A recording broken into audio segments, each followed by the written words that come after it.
Welcome to part one of a multiple part series known as Canada and the Numbers. We will explore Canada in terms of numbers such as population growth, unemployment rate, immigration numbers, and much more. This is part one, the political numbers. Let's look at Canada's political numbers. So if we go on Elections Canada's website, we see that there are 18 federal political parties registered. We have the Animal Protection Party of Canada. I'll leave you to think what that's about. We have the Canadian Future Party. Um, this is my personal favorite, the Marijuana Party. Yes, there's actually a Marijuana Party. Now, this party definitely would get my vote. But like with most countries have more than one political party, but usually two political parties dominate the political stratosphere of a country. And it is no different with Canada. So Canada has 18 registered political parties, but two have dominated the stratosphere since independence and even before independence. Those are the Liberal Party of Canada, and we just open that right here. The Liberal Party of Canada, led by Justin Trudeau, the most hated prime minister I've ever come across. And this political party obviously is in power currently, and Justin Trudeau is the prime minister. No, we go across. And the other is the Conservative Party of Canada. Now, let me just open that. The Conservative Party of Canada, led by Pierre Poilievre. No, I'm sorry I butchered his name. I cannot pronounce it properly, but everyone knows who I'm talking about. So, a brief history about the Conservative Party of Canada. Now, it was formed in 2003 when the I'm sorry, when the Progressive Conservative Party and Canadian Alliance formed to give you the new party, which is the Conservative Party of Canada. So it is a new party, but its roots have been around for long before 2003 through the Progressive Conservative Party. So those two parties, the Conservative Party of Canada and the Liberal Party of Canada, has dominated the political stratosphere of Canada for as long back as my research has gone. Now let's look at the data. So we're going to look at Canada since its independence in 1982. Now, a brief history of Canada.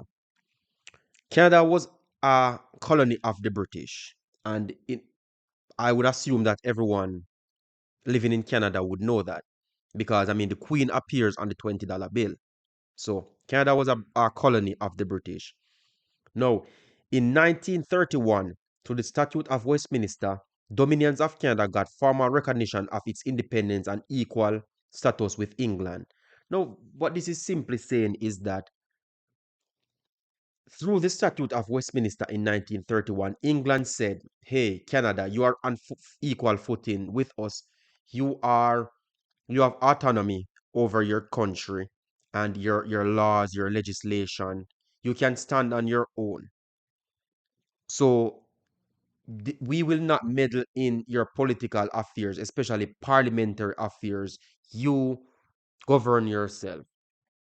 But it wasn't until 1982 that Canada gained full independence and adopted its own constitution. So Canada, again, didn't get full independence from the British until 1982, April the 17th, 1982 to be exact. So let's look at the headings for the data that we have here. We have party in power. We have the years here. So from meaning from when the party was in power to when the party stopped being in power. The party, our prime minister. We're really looking at the prime minister for the years. For these years, we're really looking when the prime minister took office and when they demitted office. We have the election years here, and then we have here the Liberal Party of Canada, we have the Progressive Party of Canada, and we have the Conservative Party of Canada. So Those are the headings. So if we look, we're looking at Canada since its full independence on the 17th of April 1982. Now, before Canada gained full independence, Pierre Trudeau, so it was in the beginning, so shall it be in the end. Pierre Trudeau, who is Justin Trudeau's father, was Prime Minister under the Liberal Party of Canada. And he took office on the 3rd of March 1980 until the 17th of the 4th, 1982, which is when Canada gained independence. He didn't demit office in 1982. He was still the Prime Minister, but I wanted to show the data after independence. So after independence, it's like a first start. So Pierre Trudeau of the Liberal Party of Canada was in power, took office the 17th of the 4th, 1982, which is the day Canada got independence. He demitted office the 26th of June 1984. There was an election in 1980. The election was in 1980, which he won, which is before independence. And he was in power after independence for 2.19 years under the Liberal Party. Then we have John Turner, Liberal Party of Canada. He took office the 30th of June 1984. He demitted office the 16th of September 1984, and he was in power on the Liberal Party for 0.22 years. Then we have Martin Mulroney of the Progressive Conservative Party. He took office the 17th of September 1984.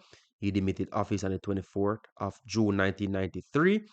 There was an election in 1984 and 1988 under him, and he was in power for 8.78 years. Then we have Kim Campbell from the Progressive Conservative Party. She took office on the 26th of June 1993. She demitted office on the 3rd of November 1993, and she was in power for 0.36 years. Then we have Joseph Crescent Cartin. I am sorry, cannot pronounce this name, but I'm sure you guys know who I'm talking about.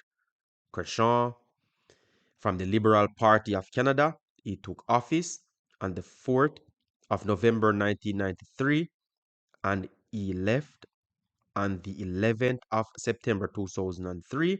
There was an election in 1993, 1997, and 2000, and he was in power for 10.11 years under the Liberal Party.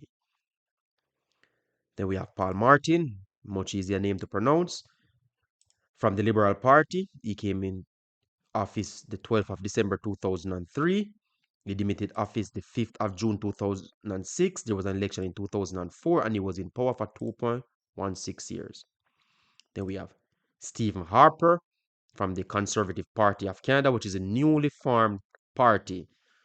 So this party, again, was a merger of the old party, which was the Progressive Conservative Party and Canadian Alliance, to form this new party in 2003. But it had roots before 2003 because it is a merger between an old party that was around long before 2003. So again, Stephen Harper of the Conservative Party of Canada took office on the 6th of February 2003. He demitted office on the 3rd of November 2015. There was an election in 2006, 2008, and 2011, and he was in power under the Conservative Party of Canada for 9.75 years. Then we have the great, the beloved, the wonderful Justin Trudeau. I have never seen, in all my years of experience, I have never seen residents of a country hate a prime minister like what I have seen them have for Trudeau. I have no idea how he has been in power for so long with the hate that I hear from so many different Canadians about Justin Trudeau. Let me continue. So he is from the Liberal Party of Canada. He took office the 4th of November 2015 to present, which is 2024. He got elected in 2015 and he has never looked back.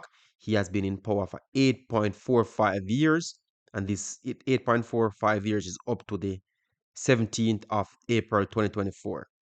So Canada gained full independence from the British in 1982 when it adopted its own constitution. from 1982 until 2024 is 42 years. So Canada has been a fully independent country for 42 years. Of that 42 years, the Liberal Party of Canada has been in power for 23.13 years. The Progressive Conservative Party has been in power for 9.14 years. And the Conservative Party of Canada, which was formed in 2003 between the merger of the Progressive Party of Canada, and Canada Alliance, they have been in power for 9.75 years. If you found this video useful and you'd like to learn more about Canada and the numbers, please like, share, and subscribe to my channel.